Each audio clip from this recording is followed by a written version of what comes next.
요한복음 14장 말씀, 15장 말씀, 16장 말씀은 예수님이 이제 십자가에 달리시기 전에 마지막 하신 고별 설교입니다. 마지막 설교입니다. 고별 설교. 마지막. 그런데 그 마지막 설교할 때 첫 번째 하시는 것이 뭐냐면 주님은 너희는 마음에 근심하지 말라 그랬습니다. 왜 이 말을 했을까요? 왜 예수님께서 마음에 근심하지 말라 했냐면요. 예수님께서 십자가에 달린다는 말을 분명히 하셨거든요. 그러니까 제 아들은 아니 지금까지 우리를 이끌어오던 스승이 갑자기 죽으시면 우리가 어떻게 하란 말이냐. 어떻게 하란 말이냐.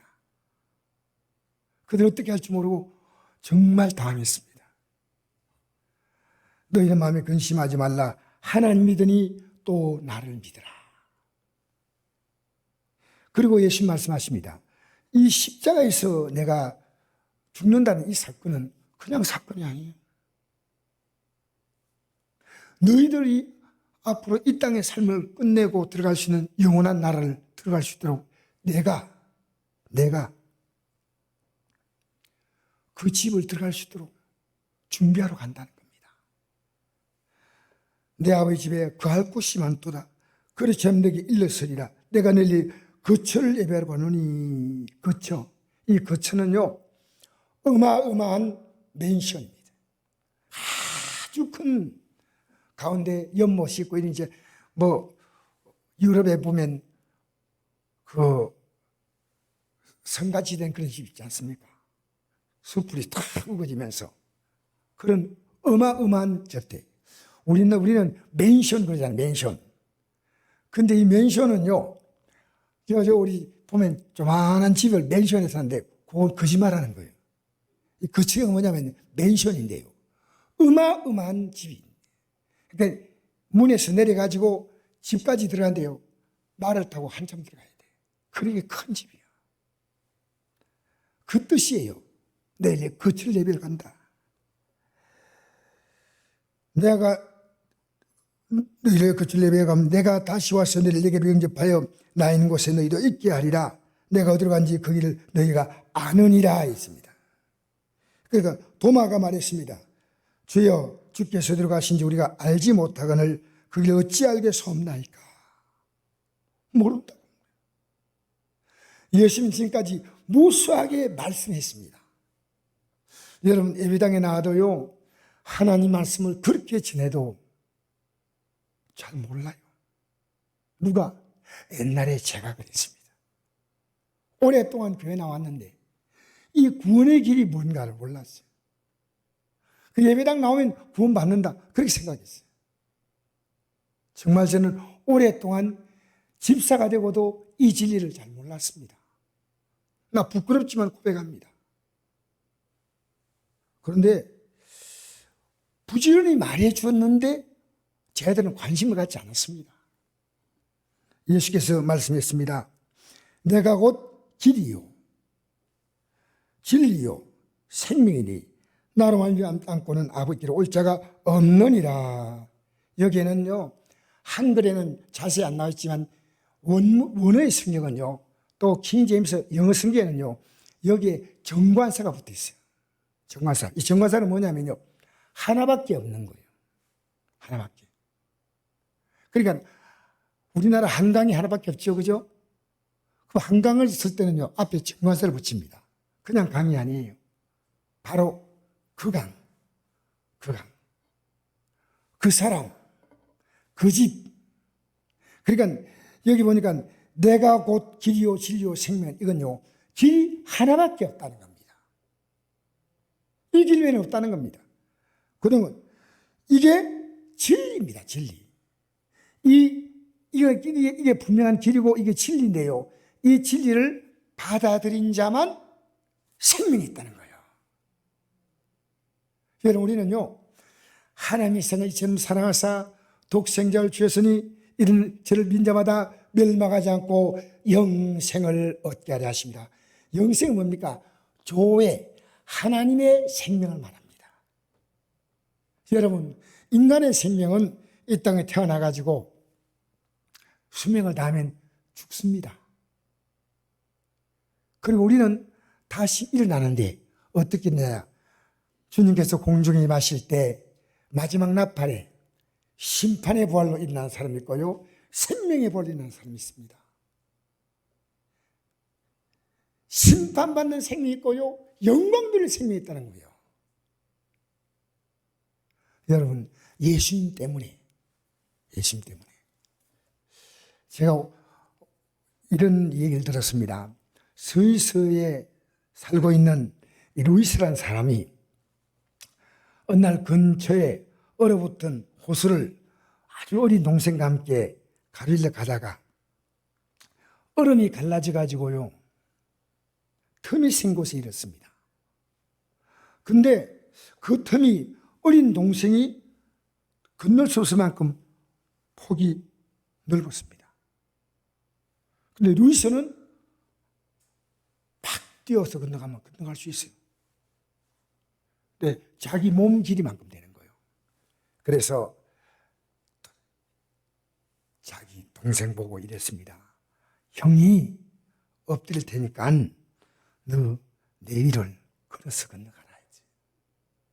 그래가지고 형이 다 다리를 이쪽 반대편 얼음에 대고 또 한 손은 반대편 얼음 대가지고 다 붙잡고 선데 동생이 형을 밟고 다리를 삼아 지나갔습니다. 그래서 동생은 무사히 건넜고 형도 무사히 건넜다는 겁니다. 여러분, 예수님은 어떤 분이냐? 하나님과 인간 사이에서 끊어진 다리와 같은 도무지 모든 사람이 죄를 범하였음에 하나님의 영광이 이르지 못한다 했지 않습니까? 여러분, 영광이 뭔지 압니까? 천국 가는 거예요. 그 뭡니까? 영광이 이르지 못한 것은 영벌에 들어가는 겁니다. 영광. 앞으로 우리가요, 찬송하기도 찬송했죠. 고생과 수고가 다 지난 후 광명한 천국에 편이실 때 영광일세 영광일세 내가 누릴 영광일세. 현재 고난은 장차 나타날 영광과 좋게 비교할 수 없도다. 할렐루야. 여러분, 왜 우리가 혼나가 있고 모이기 힘든 이때 이 예배 나왔느냐? 적어도 여러분 생각해 보십시오.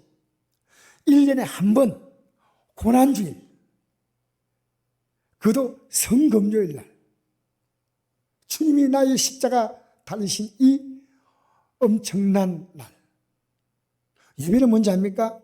하나님을 인정하는 게 예배입니다. 오늘 이 성찬 예배를 드리면 나 주님을 인정합니다. 나 주님을 인정합니다. 알겠습니까? 주님 인정하는 거예요. 그래서 우리가요, 도저히 인간은 우리가 건너갈 수 없는데 그냥 다리를 놓은 게 아니고요, 그분은 다리가 어떤 다리냐? 그냥 다리가 아닙니다. 화목제물입니다.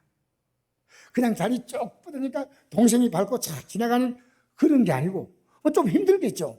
동생이 지나갈 동안 다 버티고 있으니까. 그게 아니고요, 그분은 우리 인간과 하나님과의 관계를요, 자신의 죽음을 통해서 손을 잡아줬어요. 옛날에 내가 이런 얘기 들었거든요. 예.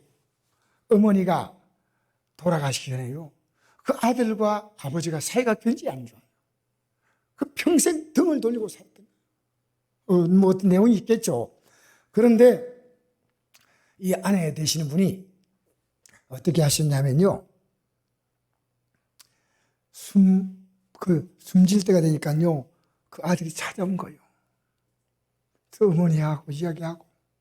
근데 아버지하고 어머니하고는, 아버지하고는 아들하고는 계속 얼굴을 돌리고 있는 겁니다.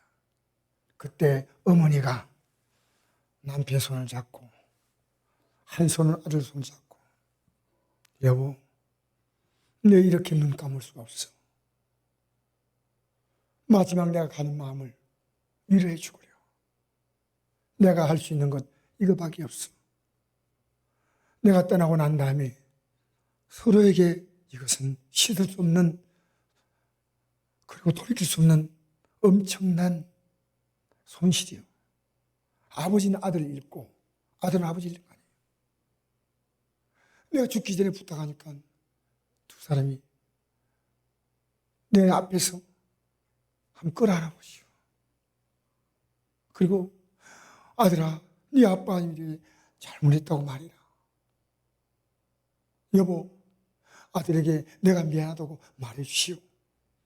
이렇게 해서 손을 잡고 엄마가 마지막 숨을 헐떡거리면서 여보, 애야 부탁한다 하면서 떨리면서 한 거예요. 가만히 듣고 있던 아버지, 가만히 듣고 있던 아들이 누가 먼저라 할 것이요? 그걸 하나 버렸어요. 아버지, 아들아, 내가 미안하다. 아버지, 제가 미안합니다. 그래서 아버지와 아들의 관계가 화해됐다는 겁니다. 그게 뭐냐? 어머니가 마지막 숨을 거두면서 화목제물이, 화목제물에 말하면 안 되죠. 일부러 그것 때문에 죽은 건 아니니까. 근데 우리 주님은요, 하나님께서 원하시는 것이 뭐냐? 인간과 화목할 수 없는 게 인간의 죄입니다. 그럼 인간은 뭐냐? 하나님께 갈 수 있는 길이 전혀 없어요. 그러니까 예수님이 자신이 제물이 되신 겁니다. 여러분, 기도할 때 우리가 누구 이름으로 기도합니까? 그렇죠. 예수님의 이름 때문에 우리 기도가 응답되는입니다. 누군지 예수의 이름을 부른 자는 구원을 얻습니다. 여러분, 그냥 이름 부르면 안 됩니다. 얼마나, 저는 오늘요, 오늘 성금절 아닙니까? 제가 그 일 잠시 일보러 갔지만은 그게 예배와 관계있기 때문에 제가 잠시 갔어요. 갔는데 식사를 대접한다고 했는데 하지 않겠다. 오늘 성금절이다. 오늘 금식해야 한다. 주님이 십자가 고난당한대. 내가 어떻게? 그러면서 이제 같이 일을 했는데요. 여러분, 주님은요, 우리가 지금 이 자리에 나와 앉아있는 것을 굉장히 귀하게 보십니다. 제가 읽어드릴까요? 이 성경에 요한일서 4장 7절에 이런 말씀이 있습니다. 사랑하는 자들아, 우리가 서로 사랑하자. 사랑은 하나님께 속한 것이니 사랑한 자마다 하나님부터 나서 하나님을 알고, 사랑하지 아니한 자는 하나님을 알지 못하나니 이런 하나님은 사랑이십니다. 하나님의 사랑이 우리에게 이렇게 나타난 바 되었으니 하나님의 자기의 독생자를 세상에 보내시면 그로 말미암아 우리를 살리려 하심이라. 사랑은 여기 있으니 우리가 하나님을 사랑한 것이 아니요 하나님 우리를 사랑하사 우리 죄를 용서하기 위하여 화목 제물로 그 아들을 보내셨습니다. 할렐루야. 화목 제물이에요. 그러면 하나님 아버지, 내가 이 죄언제를 제가 대신 제 죽음으로 제물이 되겠습니다. 너희들아, 내가 죽음으로 너희들 죄값을 치렀으니까 너희들의 죄를 인정하라는 겁니다. 인정하라는 겁니다. 여러분, 우리는요, 내가 만약에 내 죄를 인정하지 못한다면 주님의 십자가의 죽음은 나와 아무 관계 없습니다. 왜? 내가 죄가 있기 때문에 십자가의 죽음을 당했습니다. 제가 이번에 고난 중에 가운데서 매일 나를 돌아보니까요, 정말 회개할 죄가 많아요. 찬찬히 나를 살펴봤어요. 우리의 선배들이 그냥 진 찬송이 아닙니다. 나 행한 것 죄뿐이니 주 예수께 비옵기는. 정말 여러분, 오늘 이 저녁에 제가 한 구절 더 읽어드리겠습니다. 요한일서 2장 1절에 보니까 이런 말씀이 있습니다. 나의 자녀들아 내가 이것을 내게 쓰면 너희로 죄를 범하지 않게 하려 함이라. 만일 누가 죄를 범하여도 아버지 앞에서 우리에게 대언 자가 있으니 곧 어로오신 예수 그리스도시다. 그럼 우리 죄를 위한 화목 제물이니 우리만이 할 뿐 아니라 온 생의 죄를 위하심이라. 아멘. 화목 제물이니까요, 이제부터 내가 죄를 짓지 않겠다. 지금까지 지은 죄를 회개하겠다. 그래서 지금도 주님은요, 우리와 하나님과의 관계 속에서요, 화목케 하는 역할을 합니다. 제가 읽어드릴까요? 로마서 8장 32절 이런 말씀 있습니다. 자기 아들을 아끼지 아니하시고 우리 모든 사람 위에 내어주시니가 어찌 그 아들과 함께 모든 우리에게 주시지 아니하겠느냐. 누가 능히 하나님께 택하신 자를 고발하리요. 어렵다 하시는 하나님이시니 누가 정죄하리요. 죽으실 뿐 아니라 다시 살아나시는 그리스도 예수시니 그는 하나님 편에 계신 자요 우리를 위하여 간구하시는 자시니라. 할렐루야. 예수님은요, 십자가의 소리를 위한 화목제물 때뿐 아니라 지금도 간구하고 있다는 겁니다. 여러분이 기도할 때마다 예수 이름으로 기도하죠? 그럼 여러분 기도를 예수님께서 받으셔서 하나님께 태어나는 겁니다. 예수님의 이름으로 기도합니다. 그러므로 여러분과 저는요, 어떤 문제만도 괜찮아요. 저는 우리 성도님 가운데 한 분이 내인데 이런 말씀 하시더라고요. 목사님, 코로나가 오면 어떻습니까? 코로나는 일주일 버티면 낫는데 천국 가야지요. 천국 가야지요. 내가 그래서 우리 성도들이 이렇게 믿음이 좋나? 그리고 또 얘기하시는 게요, 하나님이 코로나 안 걸리게 하실 거고 걸려도 버뜩 낫습니다. 여러분, 주의 손에 맡기십시다. 할렐루야. 오늘요, 주님께서 우리에게 이 하나님과 우리 사이에 화목 제물이 되었다는 거예요. 무슨 말해도요, 이게 돼서 내가 답이 안 나와요. 답이. 왜? 화목 제물. 그냥 화목한 게 아닙니다. 자신이 죽었다는 겁니다. 화목을 위해서 제물되었다는 겁니다. 그리고 이제 내가 너와 영원한 화목제물로 살 것이다. 이게 성찬의 잔과 떡입니다. 내 살을 먹으라, 내 피를 마시라. 여러분, 주님 우리 안에 계셔요. 이제 화목제물로 계셔요. 또 우리가 부족해도 회개하면 용서하셔요. 할렐루야. 완벽한 어려운 자가 있겠습니까? 의인 없나니? 한 사람도 없어요. 저는 사도 바울을 보면서 느끼는 게 있어요. 참 대단한 주의 종이다. 왜냐하면 사도 바울이 이런 고백을 했거든요. 자기가 고린도전서 15장 31절에 이 부활장이에요. 부활이라는 말씀이에요. 그러니까 제가 다 용서받아야 용서받은 자에게 우리는 뭡니까? 부활의 영광에 참여할 수 있는 겁니다. 여러분, 그래서 우리가 이 예수 그리스도의 십자가 보혈의 공로를요, 우리가 정말 용서받는 자, 이게 주님은 새 생명을 주신데 그게 뭐냐? 부활의 생명이에요. 그래서 우리는 지금 뭡니까? 우리 가슴 속에서요, 이미 부활의 꿈이 가득합니다. 우리가 코로나 보면서 걱정되고, 이것도 걱정되고, 저것도 걱정되고, 참 세상이 정말 시끌시끌한 것 같아요. 그런데 믿음의 사람은요, 큰 틀에서 보면요, 우리는 주님 안에 있습니다. 주님 안에 있습니다. 저는 오늘도 이 자리에 서 보니까 회개할 죄가 있네요. 회개할 죄가 있어요. 근데 예수의 십자가의 공로는 영원토록 우리의 화목제물 되는 줄 믿습니다. 한 번으로 끝나는 게 아니에요. 또 부족하지만, 또 연약하지만. 여러분, 엘리야는 얼마나 대단한 주의 종입니까? 기도하니까 비가 오지 않았어요. 3년 6개월 동안. 다시 기도하니까 비가 왔잖아요. 그죠?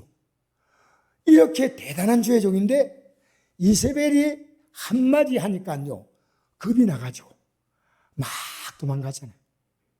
나는 그걸 보면서 너무 큰 위로를 받습니다. 저렇게 대단한 종도 여인의 말 한마디 듣고 겁이 나가지고 막 도망가다가 벌렁 누웠어요. 주여 죽여주시옵소서. 여러분 우리는 부족합니다. 오늘 이 시간에 십자가 붙으셔야 됩니다. 회개하셔야 됩니다. 여러분 주님을 여러분 안에 모셔드리십시오.